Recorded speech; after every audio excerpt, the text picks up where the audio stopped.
Graça e paz, família Ibate. Como disse o pastor Marcos Davi nessa manhã, essa é uma manhã daquelas.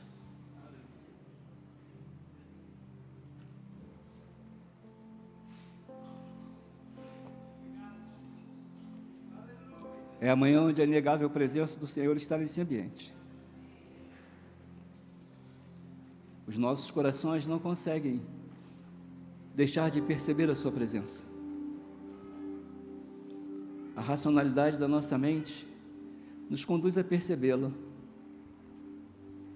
Quando você é movido pela presença do Espírito Santo do Senhor, deixa o seu lar e chega nesse lugar, e quando você o fez, havia uma mesa preparada quando você chegou aqui, e o Senhor te convidou a se assentar a ela. Há algo no coração do Pai que Ele quer compartilhar com você. Você não é fruto do acaso, mas de um propósito. Deus te trouxe aqui porque Ele quer transformar algo no seu coração. Talvez nesse momento seu coração esteja inundado de perguntas. Talvez tenha sido um mês, quem sabe um começo de ano, onde muitas perguntas foram feitas e o Senhor está pronto para respondê-las. E você precisa estar muito atento a isso, a tudo aquilo que Ele vai dizer ao seu coração e trazer como realidade a sua vida. A pergunta que eu te faço é: você está pronto para isso? Está pronto para receber a palavra? Está com o coração como um solo fértil, desejoso de reconhecê-lo como Senhor e Salvador da sua vida, como o amado da sua alma? Se sim, curve a sua cabeça, feche seus olhos e vamos orar mais uma vez, porque eu tenho um grande desafio nessa manhã, e você também. Pai, em nome de Jesus, o nosso coração se encurva diante da sua santidade, o nosso coração se encurva diante da sua bondade, o nosso coração se encurva diante da sua fidelidade e do seu amor. Nessa manhã já experimentamos, Deus, um tanto mais do Senhor, nos louvores, nas orações, na ministração da ceia. A sua presença, Pai, incendiou esse lugar, passeou em meio aos louvores e já visitou corações aqui nessa manhã. Nesse momento, Deus, pelo poder que há no nome de Jesus, esse poder sobre o qual nós falaremos nessa manhã, eu clamo a Ti, assim como fez Moisés: se o Senhor não for comigo, Pai, não me permita ir, mas se o Senhor me trouxe até aqui, eu posso parafrasear João: importa que eu diminua e que o Senhor cresça. Que a sua palavra se transforme nessa manhã em ações, em transformação, em vida. Nós oramos assim agradecidos, Pai, e o fazemos em nome e por amor a Jesus Cristo. Leva a nossa mente cativa, Pai, à sua presença. Leva o nosso coração cativo à sua presença, e que os nossos olhos espirituais nessa manhã não se desviem da sua cruz. E orando assim com o coração cheio de gratidão, nós o fazemos no nome daquele que tem todo o poder, o nosso amado Cristo. E se você concorda, você diz amém. Carta do apóstolo Paulo aos Filipenses, capítulo 2, e eu quero ler com vocês dos versículos 1 ao 11, e eu pediria que você mantivesse a sua Bíblia aberta nessa manhã, para acompanhar a leitura e poder visitar todos os lugares onde nós iremos visitar nessa manhã. Carta do apóstolo Paulo aos Filipenses, um dos textos mais lindos que foram colocados na composição bíblica. Se você achou, você diz amém, e mantém por gentileza a sua Bíblia aberta, porque nessa manhã nós vamos falar sobre humildade, a essência do serviço. Você pode repetir comigo? Humildade, a essência do serviço. O mês de fevereiro, queridos, ele nos propõe um grande desafio. Eu e vocês, nós seremos, eu posso dizer assim, confrontados com a nossa maneira de ser e de viver a humildade na vida cristã. Nós teremos ao longo de todo esse mês a possibilidade de reavaliar as nossas condutas de vida e verificarmos se o Evangelho, o nosso Evangelho, esse que nós professamos, se ele está realmente para além das paredes da religião. Nós teremos nesse mês a rica oportunidade de sairmos da zona de conformação e entrarmos, retornarmos, voltarmos à estrada que nos leva diretamente à essência do serviço. Nós estamos começando o ano de 2023 e nada melhor do que falar sobre a essência daquilo que verdadeiramente importa. Começamos falando sobre amar uns aos outros e agora falaremos sobre a ideia de servir uns aos outros. Mas para falar sobre humildade, a essência do serviço, eu preciso começar a posicionar você dentro desse tema. E eu preciso trazer um conceito que é o da essência, que diz que a essência pode ser definida como a mais importante característica de um ser. Ela é uma ideia central.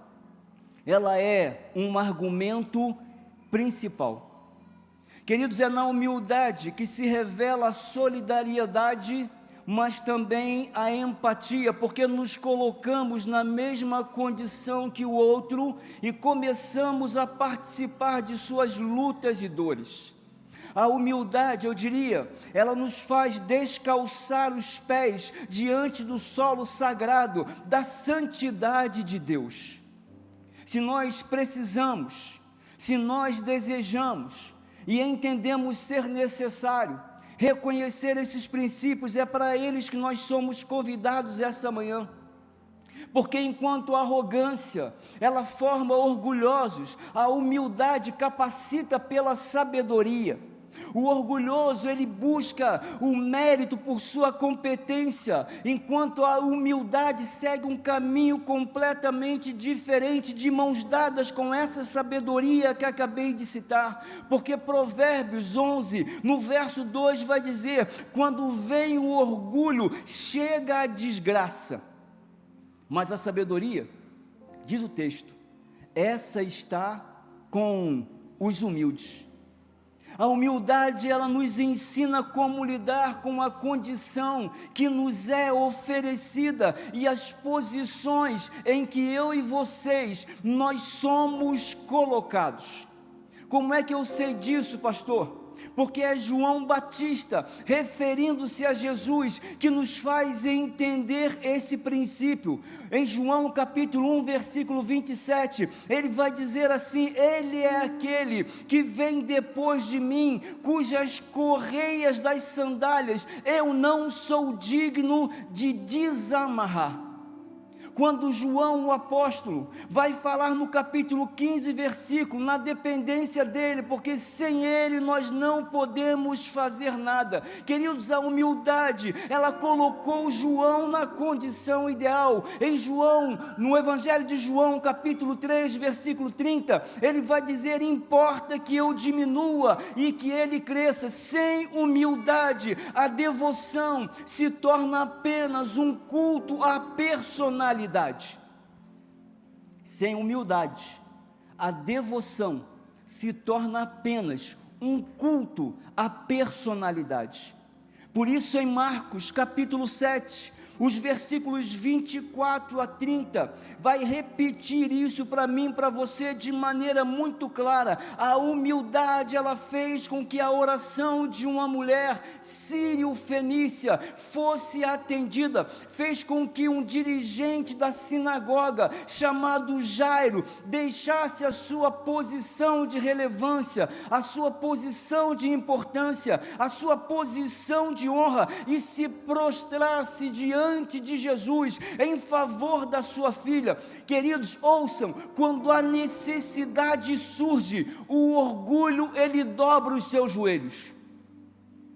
Quando uma necessidade bate à nossa porta, é isso que acontece, o orgulho dobra os seus joelhos. porque a humildade é a coroa da exaltação da humildade. Provérbios 29, 23 vai dizer: o orgulho do homem o humilha, mas o de espírito humilde, esse obtém honra. E é por isso que nós estamos falando, iremos falar sobre isso nessa manhã. Eu tenho uma frase para você que diz: sem humildade não há dependência de Deus, submissão a Cristo ou entendimento no Espírito. Por isso o símbolo da humildade é a cruz e não o trono. O símbolo da humildade é a cruz e não o trono. Pastor, que lições podemos tirar nessa manhã sobre humildade, a essência do serviço? A primeira delas, ela nos torna agentes de transformação, nos livrando dos desejos de autopromoção. Filipenses capítulo 2, versículos 1 ao 2. Há alguma motivação por estar em Cristo? Há alguma consolação que vem do amor? Há alguma comunhão no Espírito? Há alguma compaixão e afeição? Disse Paulo: então completem minha alegria, concordando sinceramente uns com os outros, amando-se mutuamente e trabalhando juntos com a mesma forma de pensar em um só propósito. Queridos, não haveria melhor pessoa para nos convidar para essa ministração do que Paulo. Aquele que, olhando sua vida anterior, olhando a sua vida pregressa, olhando pelo retrovisor, fazendo uma retrospectiva do passado, despido, desnudado, sem roupa da vaidade, ele escreve em 1 Timóteo, capítulo 1, versículo 13, a mim, que anteriormente fui blasfemo, fui perseguidor, fui insolente, ele conhece e reconhece a trajetória do orgulho, mas de igual modo, ele reconhece o poder da graça. Por isso Paulo vai destacar aqui no versículo 1, palavras como consolação, comunhão, ele vai destacar aqui compaixão e afeição, ele vai unir essas palavras em um propósito comum. O trabalho, diz ele, é feito por todos, para que a glória seja dada somente a um, que é Jesus. Por isso, infelizmente, muitas imagens de sofrimento e dor estão servindo nesse tempo para autopromoção e não para transformação. O socorro aos aflitos, por vezes, busca angariar mais seguidores e não promotores de esperança. O caminho da busca pela glória, escutem, ela nos distancia da estrada do serviço. Enquanto alguns não se tornarem, infelizmente, vítimas dos reveses da vida, a solidariedade na humildade não será compreendida, porque costumeiramente só existe mobilização onde se ouvem gritos de desespero. Infelizmente, neste tempo, a miséria se torna necessária para a promoção de alguns. Um quadro triste. Nos esquecemos com muita facilidade dessa frase que vai aparecer para você. Existe uma ação de Deus que nos transforma pela misericórdia divina. A graça de Cristo sempre nos levará na direção dos outros e não apenas de encontro a nós mesmos. O motivo da nossa alegria, queridos, por vezes segue na direção errada. Aquilo que deveria nos mobilizar em um mesmo propósito, por vezes tende a nos separar no modo de pensar e agir. A queda de alguns jamais deveria servir como trampolim para que outros pudessem crescer. Por isso Provérbios 24, 17 e 18 diz, trazendo uma recomendação para nós: Não se alegre quando o seu inimigo cair. Não exulte quando ele tropeçar, pois o Senhor se desagradará disso e desviará dele a ira. Porque Deus, ele é um justo juiz. Mateus capítulo 6, versículo 1. Tenham cuidado, não pratique suas boas ações em público, para serem, diz o texto, admirados pelos outros, pois não receberão a recompensa do seu Pai que está no céu. Nós precisamos nos tornar mais iguais. A empatia precisa, queridos, mover as nossas mãos, assim como Jesus, quando encontrou o cego Bartimeu, a mulher com fluxo de sangue e o líder da sinagoga Jairo. O interesse coletivo, ele precisa importar tanto quanto o individual, porque somente há um que deve ser exaltado: Jesus Cristo, o nosso Senhor. Romanos capítulo 11, versículo 36, já foi citado nessa manhã. Pois todas as coisas vêm dele, existem por meio dele e são para ele. A ele seja a glória para todo sempre. Queridos, ouçam isso com muita seriedade. Nós temos que sair de cena para que a graça de Deus assuma o seu lugar de honra, sendo nós, eu e vocês, apenas os seus instrumentos. Nós temos que sair de cena e deixar a graça de Deus assumir o seu lugar no meu e no seu coração.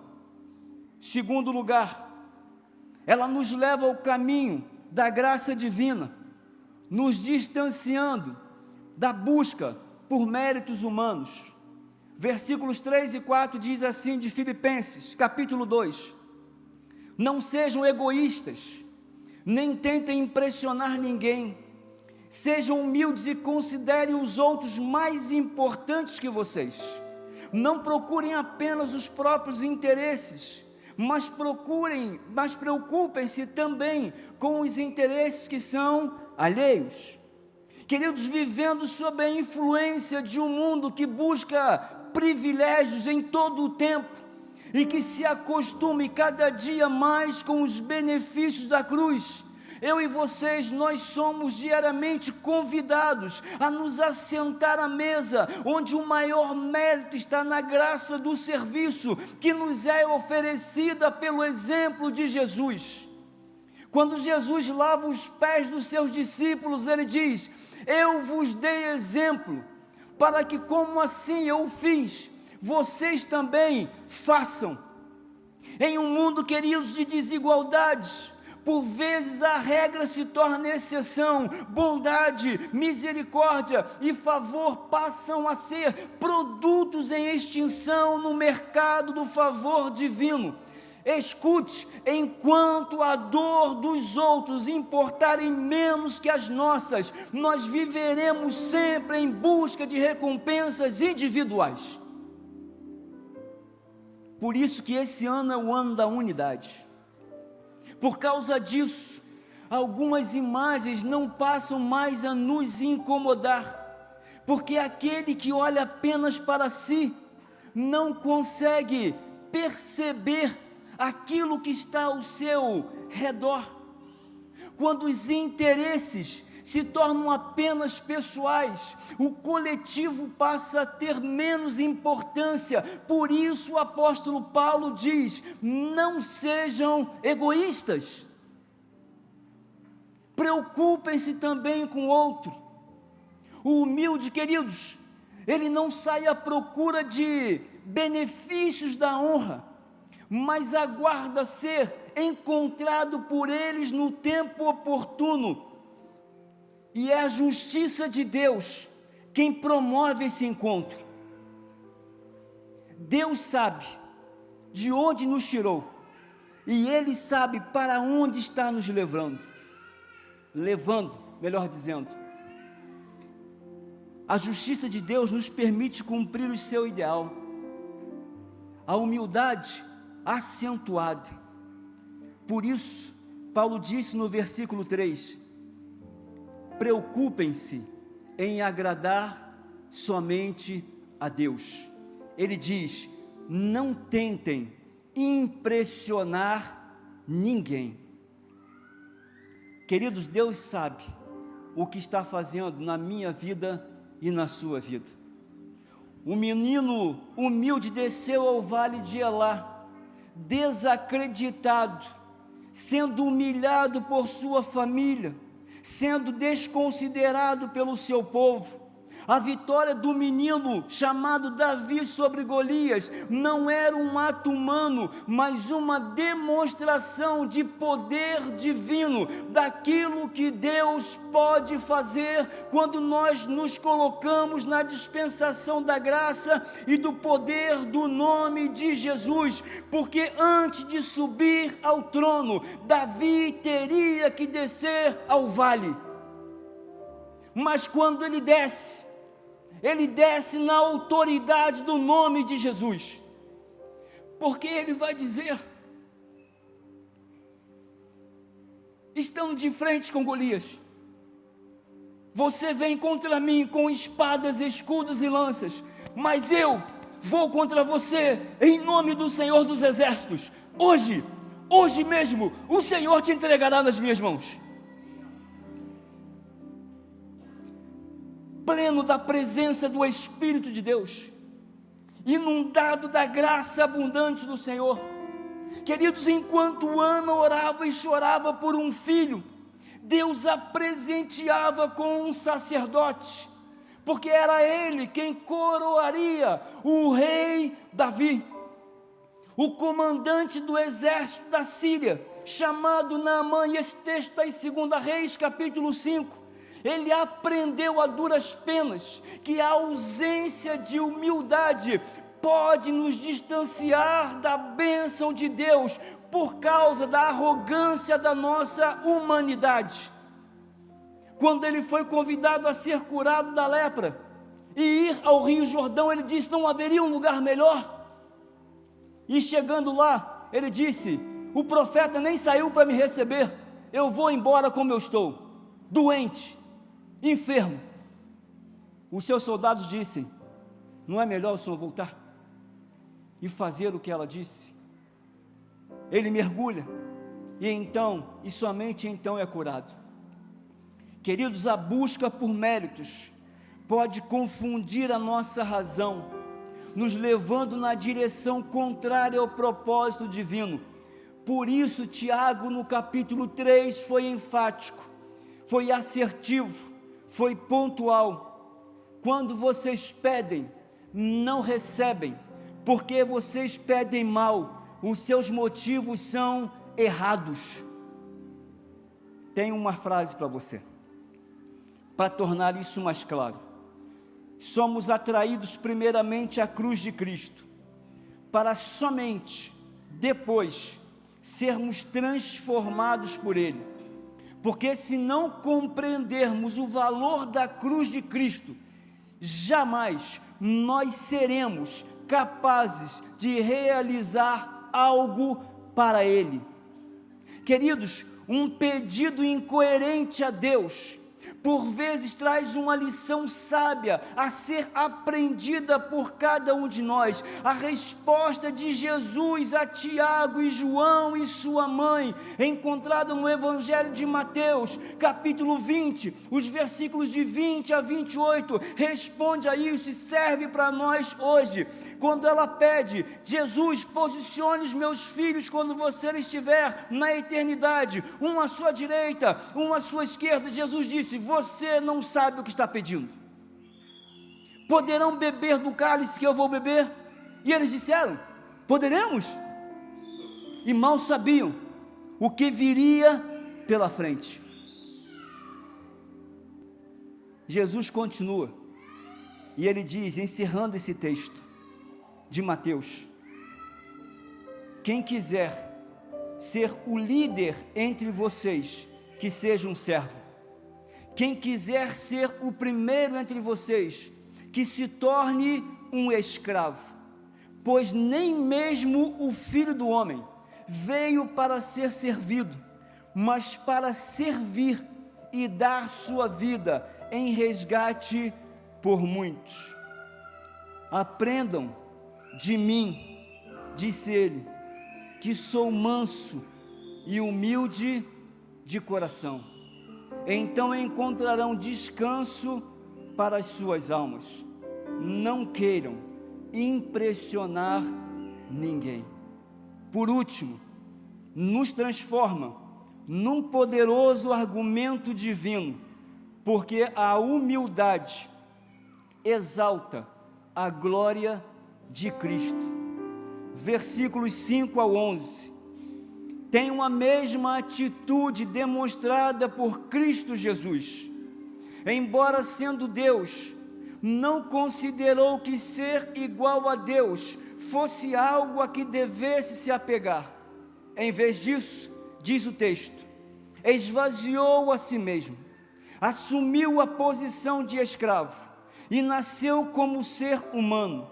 Quando veio em forma humana, humilhou-se e foi obediente até a morte e morte de cruz. Por isso Deus elevou ao lugar de mais alta honra e lhe deu o nome.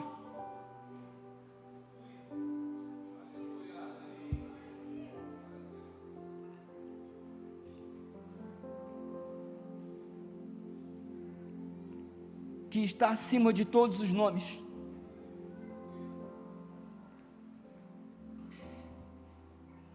Para que ao nome de Jesus todo joelho se dobre, nos céus, na terra e debaixo da terra, e toda a língua declare que Jesus Cristo é o Senhor, para a glória de Deus Pai. Aleluia.